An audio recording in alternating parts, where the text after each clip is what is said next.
Okay, had another end time dream. Here we go. I was with my family, and we were staying at a luxurious hotel, getting ready to see the new Fast and the Furious. And I saw one of my family members that I believed that Paul Walker was a blood sacrifice for the Illuminati. Just then, an ominous feeling besieged me as my family and I headed to the lobby of the hotel.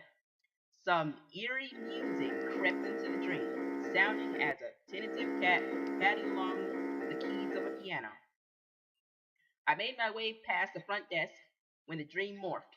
Note, I worked at a military base as a contractor. I was on the base, only it was completely transformed. A time lapse aerial view showed how the buildings changed from military housing to prisons.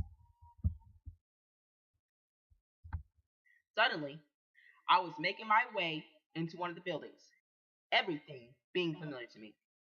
My heart began to race as I entered. Additionally, I had been working at this company for quite some time, possibly years, and I was making good money. Standing in the foyer of the building I had worked in was a woman who was also familiar to me, only in a dream. I had worked with her for a long time, but I was no longer under contract. Still, I had my security clearances. Seeing that most of the workers were no longer there, the building eerily vacant, I began to question her about the missing people and the excessive amount of weaponry I noticed.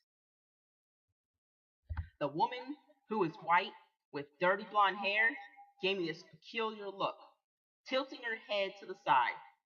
There was a delay in her response, finally answering me with a few choice words, basically stating that I knew too much.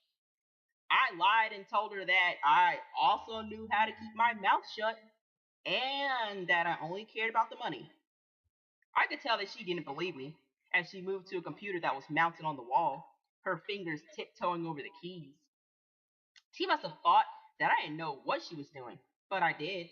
She had blacklisted my name, and I knew that people would be coming for me, so I had to disappear. Some time had passed in the dream. I don't know if it was days, weeks, or months, but I was on a private jet. My private jet. My brother at the helm. He asked me where we were going, and I told him Texas. In the dream, that was the state I used to work in. He asked me why, but I deflected the question, gruffly stating that we just need to hurry up and get there. Upon entering Texas, the land looked like New Orleans after Hurricane Katrina. Most of the towns were destroyed by floods. The rest was war torn, indicating that it had been invaded, but I don't know by whom. Also, note my jet was too small to be picked up on radar, and it was equipped with anti detection software. Why that was in a dream, I have no idea. Moving on. We neared my old job, seeing the only landing strip for miles that was barely intact. It started thundering by this point as we landed on the tiny runway. It was so small that we almost crashed into the building. Exiting the jet in the pouring rain, that ominous piano music began playing again. Something inside me was screaming, begging me not to go inside. And I believe my brother warned me as well. But against my and his better judgment, I entered with him close behind. To my horror, my old workplace was partially flooded, looking as if a battle had broken out. It reminded me of Dead Space or Resident Evil's Hive facility after it had been abandoned. My heart was pounding as I crept behind the rounded counter in the lobby. About to head down the short hallway, most of the power was off, save for the emergency lights, which were flickering. At the end of the corridor, I saw a figure marching into another room, an assault rifle in his arms. The gait at which he marched was too perfect, his body completely straight, with a hint of a smirk that was permanently fixed to his unblemished face. My brother was about to move past me when I pulled him back, informing him that it was time to leave. My brother asked me if we were going to get some fuel first, and I stiffly replied, "No." I knew we had just enough to get back. Sneaking back to the jet, my brother got into the cockpit before I did, the thunder still roaring, which helped to muffle the engine as we took off again. Just then, we were spotted by these beings that looked human. Since the runway was so small, the jet ended up clipping the building, my brother maneuvering the craft. The cockpit door was still open as we ascended into the sky, people shooting at us. I pulled down on 2 levers, and the cockpit door finally closed. A short time later, still flushed with adrenaline, I told my brother that we needed to go to New York. He reminded me that we were low on fuel. That was when the dream changed, and I saw a map of Canada. It panned to the east, zooming in when the dream switched to me and my brother in a desert, presumably in Canada. Presumably.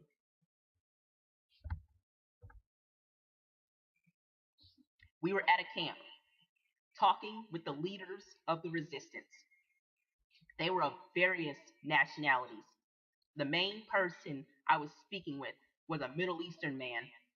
He had a cloth wrapped around his head, introducing me to his crew. There, in a large tent, stood several men, one of them being Arnold Schwarzenegger. I was in awe when the Middle Eastern man proclaimed that that was not the real Arnold Schwarzenegger. I didn't believe him, so the Middle Eastern man called Arnold over and said, "Show her," handing Arnold Schwarzenegger a blade of some sort. He took it. Raising his hand to his eye, he proceeded to cut out his eyeball. In utter dismay and repulsion, I winced, turning away. When I looked back, the mauled eyeball sat, bloodied in his gloved palm, blood weeping from his empty socket, a bright red glow screaming from the dark void. Just like in Terminator, his head moved mechanically, placing his red-eyed vision on me, the other men laughing at my disgust. The dream switched, and thank goodness it did. And now I was up on a small desert hill overlooking the camp, still meeting with various leaders of the resistance. One man was quite chunky, with short, curly black hair, and he began showing me how they did their war cry to boost the morale. With his thumb pointed up, he began chanting Marsala, or something to that effect. Later, I was talking with the Middle Eastern man, my brother following behind us.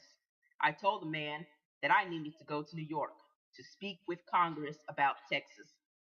An image came into my vision of a war-torn New York, buildings decimated, Lady Liberty's head lying among the ruins, face partially broken and burned.